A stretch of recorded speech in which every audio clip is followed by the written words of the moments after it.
Magandang umaga Philippine Air Force. Alamin natin ang magiging lagay at taya ng panahon ngayong araw na linggo, 22 March 2026.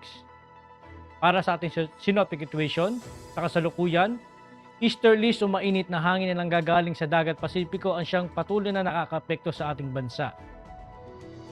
Dahil dito ang ating general area forecast, asahan natin sa buong Luzon, partikular na dito sa Metro Manila, buong Visayas, at sa Mindanao ay makakaranas ng mainit at malinsangang panahon, bahagyang maulap hanggang sa maulap na kalangitan na may pulupulong pag-ulan, pagkulog o pagkidlat, lalo na sa hapon o gabi, dulot ng localized thunderstorm. Para sa ating flight level wind chart, dito para sa 2,500 to 5,000 feet, asahan natin ang hangin ay makakaranas ng katamtaman hanggang sa malakas na hangin galing sa silangan hanggang timog silangan.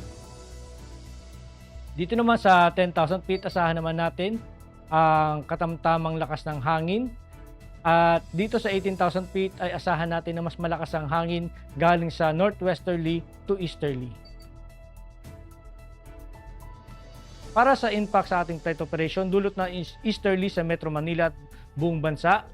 Ang main hazard nito ay warm and humid air from the Pacific enhancing convective activity. Ang impact naman nito sa liparan sa rotary. Asahan natin ang localized thunderstorm and light turbulence may briefly affect operations and especially inland in the afternoon. Sa fixed wing naman, generally fair with possible isolated Charlie Bravos causing short-term delays or turbulence.